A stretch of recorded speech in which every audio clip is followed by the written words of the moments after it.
Hey there, I'm James McKinven. And I'm Dago. And you're listening to This Indie Life. This Indie Life follows the journey of two indie hackers as we navigate the good, bad and ugly attempts to turn our indie hacker dreams into reality. Each week you can tune in to see what progress we've made to achieve those dreams. In this episode, we're actually both sick and Dago thinks he's figured out why. I've got an offer for a yearly sponsorship on Indie Bytes and we discuss if it's the right move for me. Oh, and we find out if Dago pivoted his business to selling swag. I just did an Indie Bytes recording. I was going to cancel it. Usually for Indie Bytes episodes, I'm prepping them. I've got my notes. I know the story. I know exactly what I'm going to talk about. But this guy, I didn't know anything about him. Luckily, he'd reached out to me. So I was like, really sorry, dude. I'm not feeling great. I haven't done any research. I know nothing about you. Would you be okay if I just recorded our chat and we'll see how it goes? So just recorded that for 30 minutes. It was okay, I think, for no prep and no research. So you feel okay? Did you have it? Because you're sick too. So did you have enough energy to do it, or did it drain you? I quite like doing interviews and chatting with people. I'm not as sick as you, and I'm not as sick as I was last time. This is day one of it, and where I was sick before, day one was all right, but I was sort of a bit meh, kind of like today, and then it just got worse. So this is day one. I'm kind of okay. Some conversations I get energy from, some drain me. That one, I kind of got some energy for it because I was learning about someone's company. They bootstrapped to 2 million and that's always fun. So yeah, and you're sick too, man. Still same long COVID, still in bed. Yeah, I take it positively now. But yeah, basically, I'm having chronic fatigue. And I think the reason I get that is because for the past 4 years, I slept less than I need for a couple of reasons, like very noisy neighbors, construction for 1 year right below us, which prevented us to, relax for a long time, stress of the startup, trying to push hard to make it successful. And I think I just had long COVID. What happens is sometimes it's going to reactivate, and it reactivated 3 weeks ago. And it basically kind of all went down. My whole body kind of collapsed. So last week when we did the recording, I was sick, but a couple of days later, I sent you a text. I was thinking good. And I was starting to feel better. So what I did is I just took a walk and went to get groceries. 20 minutes walk. After 10 minutes, I was seeing white spots and I felt like I was going to faint. And my heartbeat must have been crazy. And stupid of me, I kept going. Because that's what I do. That's me. That's the startup guy who always keeps pushing. So I kept pushing to get the groceries. Took an hour to do the whole thing. Went back. And since then, so it's been 5 days now, I'm just literally now I'm in bed. But if I get up and go to my living room, which is 5 seconds away, I have to rest for 2 minutes.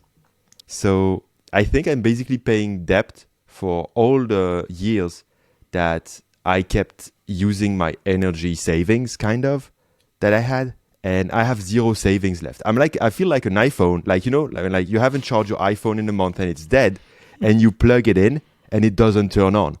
For 10 minutes, it's showing the empty dead battery icon because it's so dead, it can't turn on again.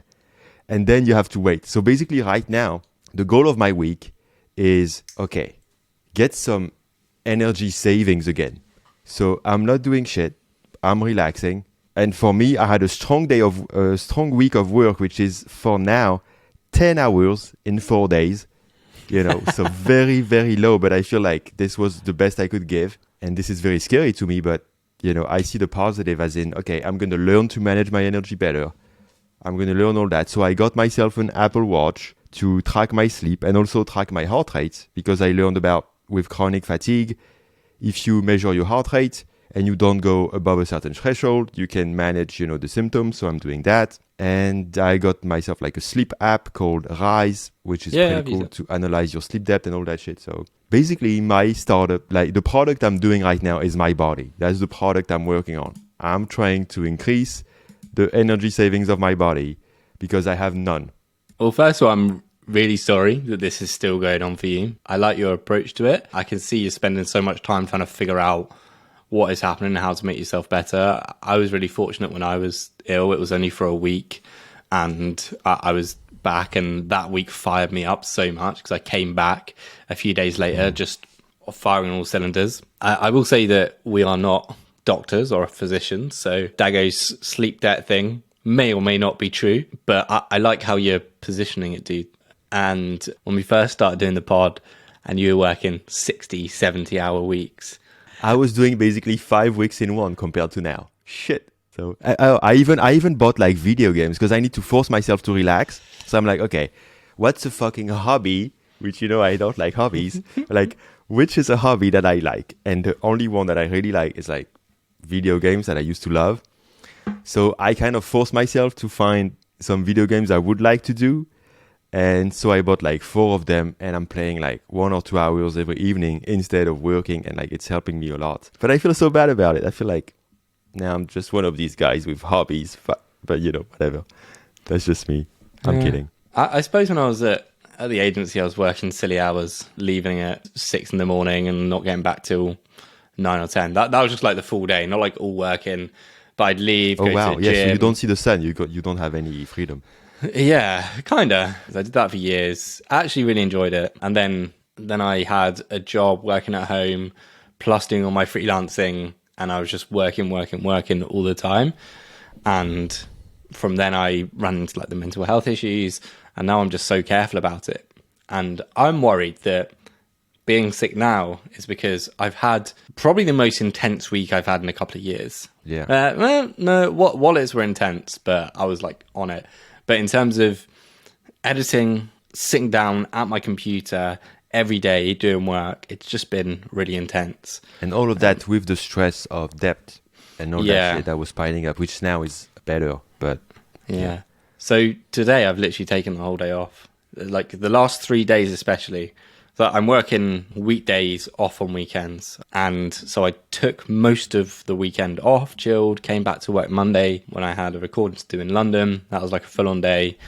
Tuesday was my tax deadline, and that scared the shit out of me because I've never done my taxes before. I do. Oh, yeah. What? It's like what the fuck you did? What did you just say? What do you mean? So this is the first time I've had to file taxes for myself since I left a job and was paying taxes on my earnings through there. So like, I don't know how it works in the UK, in France or the US, but for me with a job, tax all covered in your salary, company pays it. This is my first time because my financial year 2021 to 2022 is for my limited company is what I had to file my accounts for and do my taxes. And because I'm a dum-dum, I decided I thought I could do it all myself. And Dago? Oh, shit. Yeah, that is not something you can do. So I had like a real panic on Tuesday trying to figure out how do I do this? And I spent hours on this, getting further and further behind on work that I need to do. And I spoke to my friend. He said you can get a deadline on submitting extension. So I got an extension and hired an accountant immediately, which was bloody expensive. I didn't have the money for it. But I had no choice. And we pay like 200 a month for an accountant since the day we launched Logology.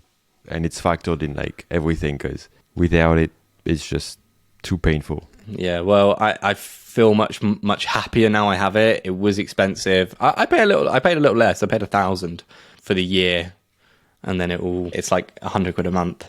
That's cool. Yeah. And he's really, I'd spoken to accountants before, and this guy hadn't reached out to in a year. And when I reached out to him Tuesday, he was really calm, really helpful, just like, don't worry, we'll get it sorted, and just filled me with confidence. That's really cool that because like for him, you're like a low revenue client. Yeah. But that's cool. Cool. So what have you been doing in your 10 hours of work this week? So last week we launched, our little swag shop. Oh yeah, look. Oh, well, look too. I have one. It's probably reversed, so people can't see it properly, but it should be on the right side, obviously. Oh, and you got the poster, shit. Yeah. Oh, the poster is... What do you think of the poster? Because I just love the how intense the colors are. The feel of it. I've never had a poster like this silk matte thing. It's Lucy who chose everything. I was pleasantly surprised with it.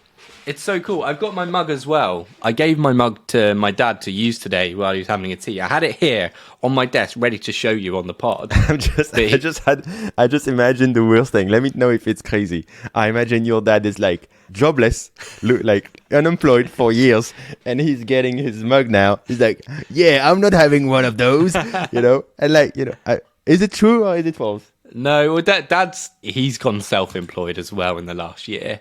And so he's kind of similar, and he knows how much I can't have a boss. And he's been saying, oh, why don't you get a job? I was like, I can't, Daddy. I literally can't. And then when I had that mug, I was like, look, Dago agrees with me. This is how many of my friends think. But yeah, so basically on Thursday, I was so sick, but we had to do the photo shoot. So Lucy set it up, and she's not very confident with photos and lighting. So because I know a bit more than her now that I did the course somehow. So I tried to help her. And between every photo we did, I was basically sitting on the chair like this. I was so fucking tired. I was just like sleeping. But we got it out and we launched it. And the very funny thing is, we never saw it as a way to make money. Because like you can't make money with swag. It's like impossible. Like, for example, you order like $50 or something worth of shit.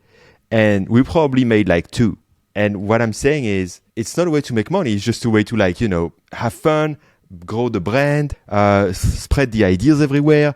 I think it's cool. That's mostly that. That's like a fun thing. And if we can be at net zero, we're happy. Like if it costs us nothing, we just, and it just spread the word everywhere about, if people have the poster in their room, it's a way they're going to talk about it to their friends. It's very cool. And like some people started tweeting it to me like, oh, it's so cool that you pivoted to swag. I'm sure it's going to be a good decision. No. I didn't pivot to swag. It's just like a fun thing. But if you want, like, if I wanted to make money, basically a t-shirt would have had cost $50. And this is not like a $50 t-shirt that we have. It's just like a nice basic t-shirt. But it's funny how people assumed. But like we did make some money. Like I'd have to double check, but we sold like at least like $600 worth of swag. So that's cool. We have like 25 or 30 customers who bought some. Then we have like 100 free stickers that we sent to people who retweeted, because we had stickers with the little message on it. But yeah, I mean, that's a very fun thing. And it was very enjoyable, to launch something new. Launch something, get some excitement. And I remember like 5 minutes before tweeting, I started getting, scared. I was like, I'm going to launch something. Maybe people are going to hate it. Maybe people are going to think I put myself forward too much by showing my face on the photos. Kind of like, launching a product. So it was a good exercise in launching fast a new product and then being pleasantly surprised, that people liked it and all. I think it's really cool. As soon as I saw it, I was like, I want that. And when I got it, I immediately started using the mug and at least attempted to put my poster up. Because I agree with it. I love it. It's every time I need a bit of motivation, just look at it. Imagine having a boss again. Do you think that it's nice that you've got the course sales that are regularly coming in and you've got some of the content for your Twitter pre-written? Is that right? You scheduled a lot of the stuff? It's scheduled. So does that sort of, or keep you calm that you can take this time to... This is the thing about looking at the positive side. I'm like, if I had got this shit in September, before I finished the course, before we were making significant money, I mean, this could have killed me. Like, this could have destroyed us. Like, That's we would true. have so I always look at the positive side of like, I'm getting it now. I can afford to get sick now. We already made a lot of good, last month we made same numbers as January. So more about 10K. This month we're already off to a good start in only more than 1 day. And not to get too sad, but I have a friend who's literally died. He got a stroke and we all think it's because of COVID, because he had no other signs. Maybe it's not. And we had another friend, had 2 strokes, didn't die, didn't get paralysis, only 1 or 2 fingers or something. So, but I'm like, imagine if it's the fingers he used for his mouse. That's shit. That's bad. And so I feel again, I like to look at the lucky side. I feel like I'm lucky. A lot of people have it better than me, but a lot of people have it worse. So I'm like, okay, I'm going to take the time to rest. Hopefully it helps significantly. I'm already, and I don't want to get depressed because I'm like, I don't want to let myself down and, start going down the slope of, oh, it's very bad and all that. I feel like it's kind of like building a startup, It's like you always have to look at the positive. Yeah. So now I look at it at the way of like, okay, I'm going to learn to treat my body better, sleep better, finally stop, burning the candles by both hands. And, it's going to be helpful in the future because like if I can accumulate energy, know how to do that, then maybe like 3 months from now, I have even more energy without burning out. Definitely, man. Well, I like your perspective that you added just there. And I hope you can recover soon with this resting up. Cool. Me too. Can I ask you about Indie Bites or tell you about it? Yeah, tell me. So I spoke last episode about looking to either sell Indie Bites or get a year-long partner for a sponsorship so I can clear off some of my debts. That has been a common theme throughout all of these episodes. And I've had some conversations with various people throughout the week, and I got an offer. So I had a meeting with a potential partner who agreed that they would sponsor it for a year. Great, fantastic. But my request that I got the money up front so I could clear off the debts, and then that rate would be fixed for the year. And then it doesn't account for the growth, but the trade-off is I get it up front at the start. So they pay less than they should. Exactly. So they get a really good deal, and they put forward a deal which commits them for the year, but it comes in 3 installments. So they increased the price a little bit and put the episodes at 45 a year, which gives me 7 free for either getting new sponsors or if I fall off it, because they sort of sin the track record with episodes not coming out. So like, we don't want to put more pressure on you. So 3 payments instead of getting it all up front. First on signing, when the first one goes live, and then 15 episodes later, I get the next one. 15 episodes later, I get the next one. That's good. They're not trying to wait until the end. So, okay, that sounds, I'm not saying you should take it or not yet, but I'm saying this is a honest counter offer. Yeah, but I'm umming and ahhing about taking it because there are other people I'm still speaking to about it, about potentially getting the money up front. And the reason I'm doing it and fixing it at this rate is so I can get all that, like front load the money. And I'm aware that that's a trade-off I'm making. But if I'm splitting it into 3, it doesn't solve my problem. And then I'm stuck at that rate. So wait, it was like total, it was 15K, right? Total 15K. So the first payment would be... So it's in pounds because they're a UK company. So it's £12,300. The first payment would be 4,100. Next 4,100. And like we said last week, it doesn't help you as much because you cannot clear the debt, so you do not clear the interest. Yeah. So it's not the same thing. Exactly. Okay. Exactly that. And I also think the show on a weekly schedule is going to grow really fast, especially with all my plans for it for growth. It doubled in the last year with only doing 33 episodes. With 52 episodes plus compounding, the show, I'm confident it's going to grow further, double or more. And that means my rate can go up. But if I'm only being paid every 15 episodes, so let's say a third of a year, like after a third of the year, I could increase my rates and get more for that next period. So I could resell it. I'm confident that I could resell it at a higher price with the new download numbers. Whereas I'll be bitter if I agree to this deal and then the show grows really fast and I've not actually got what I needed out of the deal. I'm just tied into a contract which I'm bitter about. That's how I kind of feel. You know, what I do in these situations to decide is what if, so the worst case scenario, let's imagine the worst case scenario is you say no and you don't find a better offer. Yeah. Right? Would that be the worst case scenario? Yeah. Okay. How do you feel if that happens? Fine.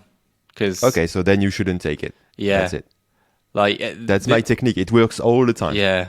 It's bad, but I'm confident I could get other sponsors. What I see also is like you released a bunch of new episodes lately, right? Or you worked on them this week. Yeah. So I feel like you're in the right momentum right now. Yeah. Like you have your energy again. You are, motivated, excited, and you'll probably keep being like that for the next few weeks. So I think by virtue of that, you will attract more proposals and they probably be better. So yeah, I mean, you don't need the money. It would be better to have cleared the debt now, but with money, it's doing a bit less stressful for you now. You make more. So, yeah, really doesn't sound like a good time to compromise. Yeah, I think you're right. So that's sort of where I am at with that sponsorship deal. The acquisition chat, I've talked myself out of that because I really believe in Indie Bites. It's given me a new lease of life for it. And I am going 2 a week to clear my backlog. That's awesome to see you do that. It's so cool to see you motivated and on fire.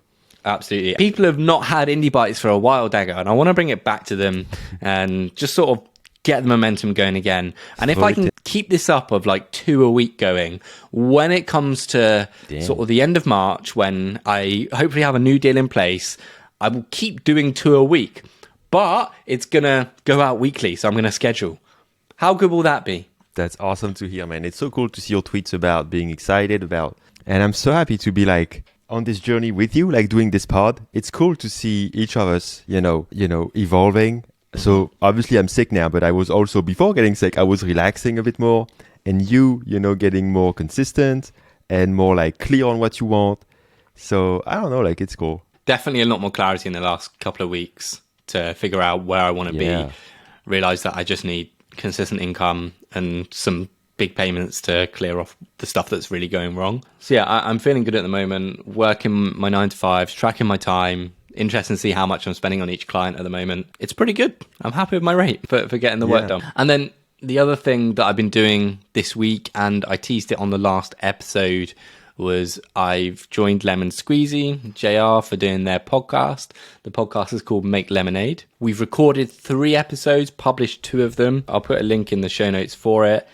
It's been cool. It's been really fun to be part of something a little bit different, to sort of being paid to host and to plan a different type of episode. So where it's co-hosted, but we're bringing examples. So the latest episode we did, I brought examples of YouTube creators that have built impressive businesses off the back of their YouTube audience that they've built. Some big, some like Ali Abdal, who has built millions of followers and built a course on the side of that, versus someone like Marie Poulin, who has a YouTube audience of 30,000 and has grown a super healthy business from that. And then we recorded an episode with Brett from Design Joy, who also launched a course.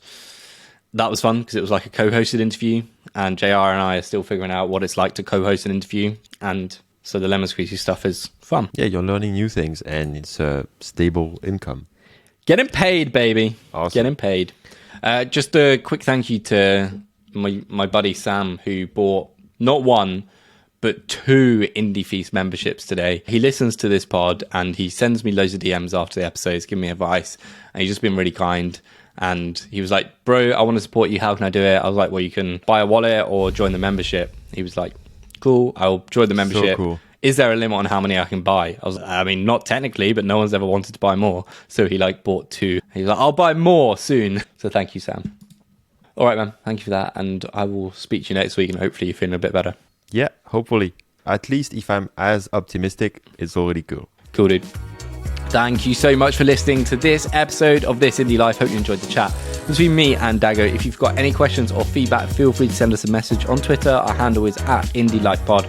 I will pop a link in the show notes for you. And if you want to watch us instead of listen, remember the pod is on YouTube now. That's all from me. Stay indie. James out.